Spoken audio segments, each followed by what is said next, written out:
Hi guys! Welcome to my vlog again. Sabi ko nga sa inyo, di ba magiging active na ako sa pag-vlog. Ganyan talaga.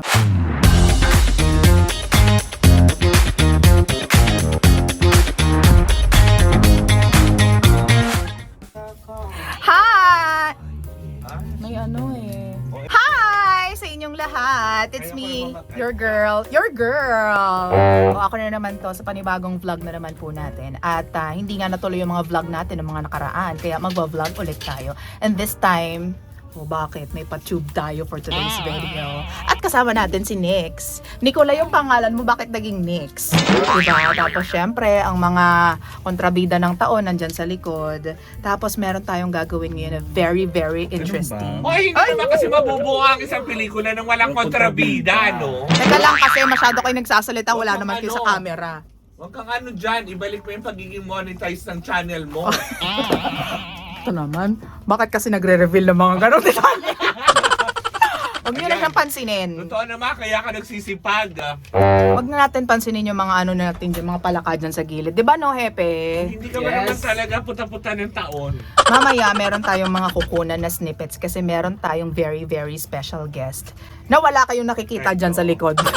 Ano naman kaya? Meron tayong very, very special guest mamaya. Actually, upo siya sa baklitas tapos tatanungin siya ng mga bagay-bagay. Okay. Kasi pag napagano. Ano mga birthday ng artista? Hindi naman po siya requirement Hindi for siya. meetings. Pero for formality daw po pwede. Hindi ba? Tinapon yung mga listahan. Hindi na pala. So, Kasi pag sa ano, how do people address you? Like Lance? pag sa live usually Astro, Astro. Pero in real life, Lance, Lance. or Lancelot. I thought kasi I can call you mine. Nagulat, na-culture shock siya. Actually, tingin ng mga tao pag tayo card reader, ano ka nakakatakot. Totoo. Nasa- Ano yan? Gift ba yan? Or inaaral yan? Wow, ang dami nagtanong ha. Hindi siya gift. Baka Sorry. sana kami may tanong. At least na ma-practice nila, binibigyan ko na nga kayo ng idea. Kung ano pwede itanong. Oo. Kasi March pa yan ma-upload. O sige na, ibibigay ko na ang floor dun sa dalawang bakla. Dahil baka isumpa na nila ako. Kasi inaagawan ko sila ng mga tanong. Kasalanan ko bang hindi sila nag-formulate ng sarili nilang Sabi tanong? niya spiritually niya kinuha yan. So hindi ka bagay Ano? na maging spiritual. Bakit? Nagtatawas ka, di ba?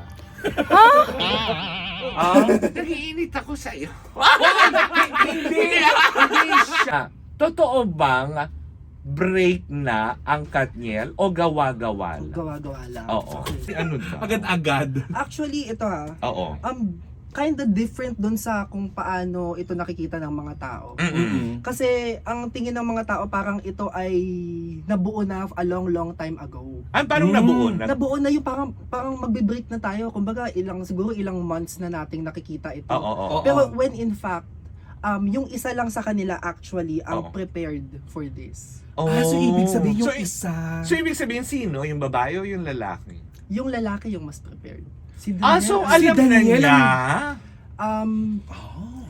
Actually possible na ilang months na. Wait lang, kuha pa ako isang Gulat na card. Ano naman yan? Four of Swords kasi parang matagal na siyang naging plano sa utak or nabubuo dun sa utak. And Knight of Swords Nahiwalayan? ha? Nahiwalayan yung partner? Ganon? Yes, actually very secured nga rin yung mga plano. Oh my gosh. Kayo po yung kukuha ng cards, tas ako na lang ang papasa.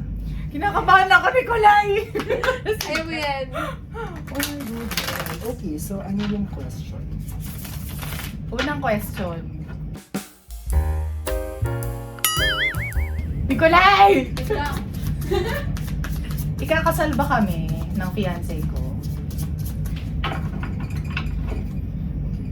Kuha ka ng cards dyan, pakiramdaman mo kung ano yung makuha mo din napag mo siya dito. Ilan? Tatlo. Isa dito, isa dito, isa dito. So kahit saan, diba?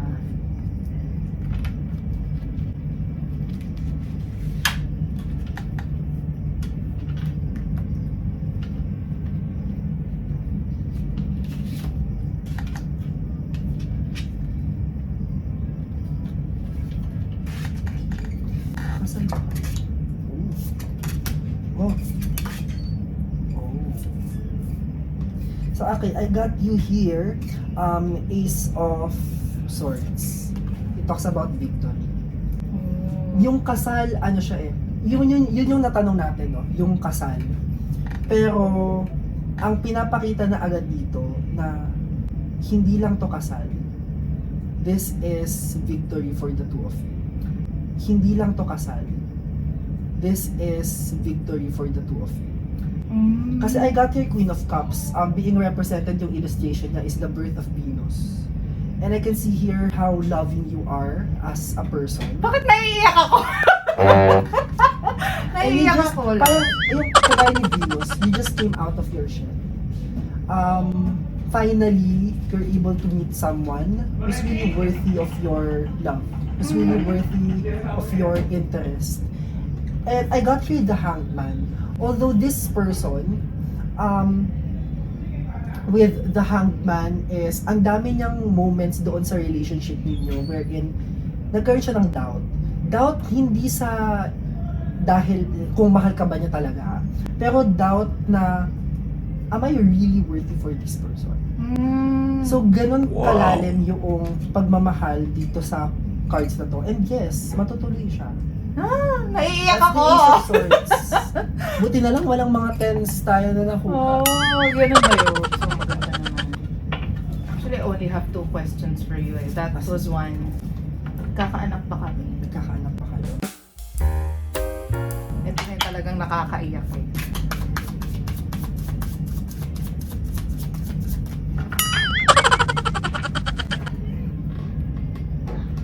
Isang card sa bawat.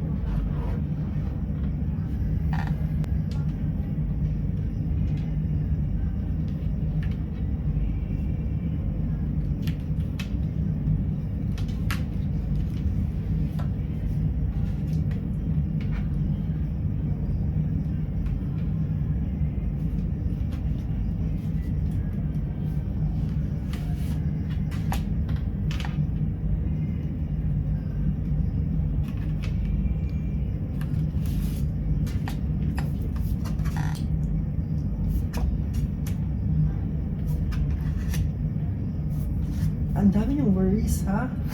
Oo, totoo. Ito yung Five of Cups, yung parang, hinga-hinga kayo ng onte.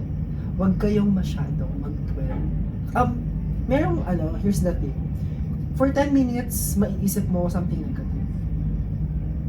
And then, pagka sobrang tumatagal na nag-iisip kayo ng negative about the relationship, maglaan naman kayo ng another 10 minutes siguro for positive. Naman. Sobrang sobrang, well, siya mismo, lalo na siya, yung King of Cups, very, capable naman kayo, actually, of bearing. It's just that, yung 9 of Wands, no,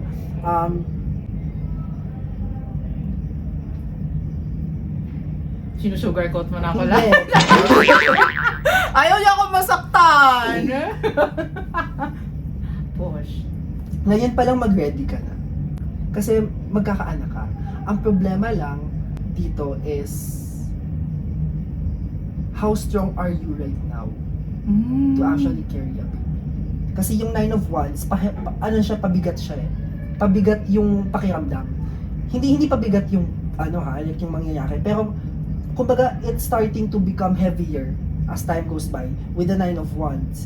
And nakikita ko na it might be an uphill climb, but it's going to be worth it.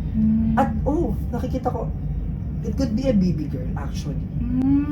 I got here the king together with a baby girl dito sa gilid. So nakikita ko na yes, meron. Sobrang worried lang talaga kayo ngayon. Totoo. Lalo na yung 5 of Cups. Sobrang totoo yung part na Nasa yun. kalagitnaan kayo ng mga isipin. What ifs. Yes, yung mga what ifs. Like if you look at that, parang magpahinga kayo saglit lang. Bigyan niyo naman ng magandang energy yung isa't isa. Kasi if pag puro tayo negative, it might actually affect our manifestations. Kasi malaking bahagi yun. Like we are not just working, but also we are praying for things to happen. May mga tao na nagtatry silang mag-work, may mga tao na ito yung action, alam ko to, inaral ko to ng ilang taon, but still, after nilang i-execute yon, hindi pa rin yun yung nakuha nila. So at the end of the day, no, samahan ninyo yung effort ng magandang and positive na affirmations para sa isa't isa. So ayun. Thank you, Lance. Thank you. So, fine na. Makakahinga na tayo ng malalim. Sorry, Romel, magkakaanak tayo. But it's going to be an Ayan. uphill climb. Pagkain ka muna, Lance. Thank you so Ay, sige. much. Thank you so much. Thank you, Lance, everyone. May kadugtong pa tong vlog na to natin mamaya, kaya dyan lang kayo. Hi, mahal ko. Thank you so much. Ayan na nga. So, tapos na nga lahat ng mga pinagagawa natin for today. At ang daming nangyari, pero nag-enjoy naman tayong lahat, di ba? So, there. Thank you so much for watching this vlog, and I hope sa mga susunod pa na vlogs manood pa din kayo. And yun lang. As in, sobrang thank you po. But don't forget to like, comment, and share this video. And, ayun. Sana sa susunod na vlog ulit manood kayo. Bye! Mwah!